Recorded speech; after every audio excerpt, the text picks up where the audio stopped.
నివేదించి నృత్య గీత నాట్య పురాణ పఠనాలతో పూజలు ముగించి యథాశక్తి విధి విధములైన విభక్తులను దక్షిణ తాంబూలాలిచ్చి బంధుజనంతో కలిసి నూనెని ఉపయోగించకుండా చేసిన వివిధ భక్ష భోజాదులను భోజనంలో చేయాలి. మరునాడు ఉదయం స్నాన సంధ్యలు పూర్తి చేసుకొని యథాశక్తిగా బ్రాహ్మణులను దక్షిణ తాంబూలతో సంతుష్టపరచాలి. ఈ విధంగా ఎవరైతే ఈ వినాయక వ్రతాన్ని చేస్తారో వాళ్ళకి శ్రీ గణపతి ప్రసాదం వలన సకల కార్యములు సిద్ధిస్తాయి. ఆ విధంగా షణ్ముఖుడికి శివునిచే చెప్పబడిన ఈ వ్రతాన్ని నువ్వు కూడా ఆచరించు. గతంలో విదర్భ యువరాణి దయవంతి ఈ వ్రతం చేయడం వల్లనే తాను ప్రేమించిన నల్మహారాజుని పెళ్లాడగలిగింది. విఘ్నేశ్వర జననం ఓకే. పూర్వకాలంలో గజాసురుడి గజ రూపం గల రాక్షసుడు శివుని గురించి తపస్సు చేయగా అతని తపస్సుకు మెచ్చి శివుడు అతని ఉదరములో నివాసం ఉండేటట్లుగా వరం కోపిస్తాడు.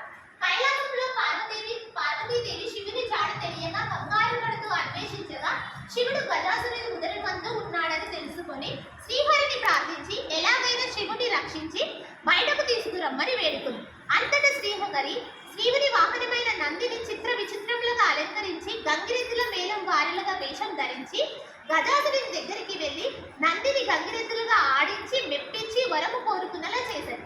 అంతటి శ్రీహరి గజాసురునితో నీ ఉదరమునంత శివుడు కావాలి అని కోరగా వచ్చినవాడు శ్రీహరి అని కనిపెట్టి తనకి మరణం తప్పదని భావించాడు. శ్రీహరి ఆజ్ఞతో నంది తన కొమ్ములతో గజాసురుని ఉదరం పీల్చగా అందులో నుండి శివుడు బయటకు వచ్చాడు.